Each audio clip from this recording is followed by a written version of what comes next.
It's the Oklahoma Natural Gas Blue Flame Kitchen, and welcome back as we are featuring Where to Eat in Oklahoma, brought to you by Cisco, Oklahoma, where great restaurants shop. I am joined by Cisco's Mr. Dale Tanner. Hi there, Dale. Great to be here. Good to have you. He's a good friend of mine. We go way back. And also Rick Shue, you're along with Mickey Mantle's, and you brought your chef along, Daniel Nimick, from Mickey Mantle Steakhouse in Bricktown.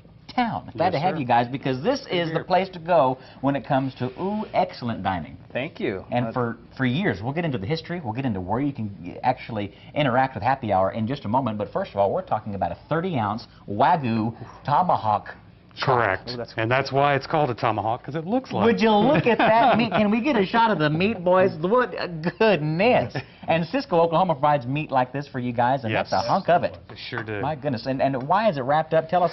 This is how it comes to you, right? Well, it comes like this, but the reason why I put a piece of butcher twine around it is because it kind of compacts it and it helps it cook more evenly. Very neat. So, I mean, we're ready to get started? I'm ready to get started. Here's the thing. You're getting an inside look of the behind the scenes of Mickey Mantle's. This is how they prepare that 30-ounce Wagyu tomahawk. This is our fake grill for today. so to make matters, you know, work for TV here, you've got your grill. And we cook on an open grill as opposed to using a top broiler, so more labor intensive, and he'll so I'm just showcase. Yeah. You'll showcase that. Sure. So all I'm doing is I just oil it up a little bit. Ooh, boy.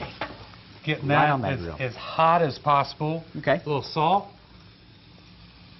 Fresh cracked black pepper. And with the Wagyu meat, I mean, really all you want is salt and pepper. That's kosher salt.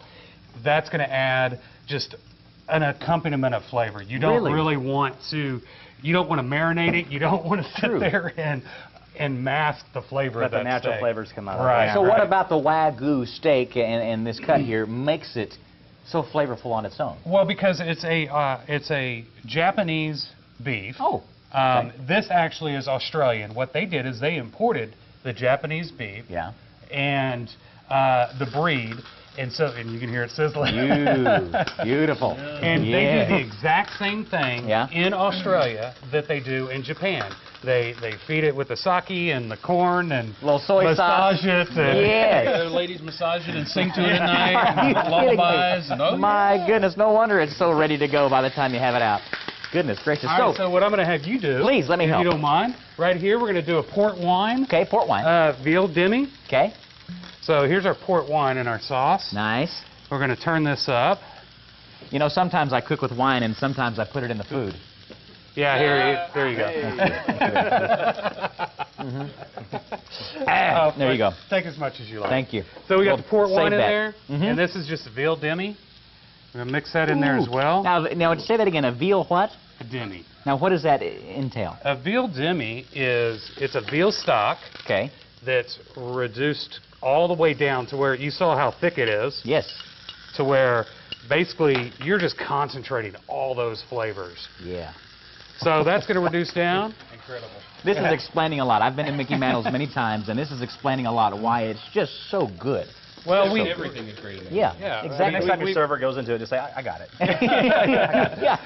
We make everything from scratch. Exactly. So. You guys pride yourself on the servers. They know what they're talking about, and so if you were to ask them, they know how this is prepared and a little bit of the history, too. Sir. And it all started back in 2000, right?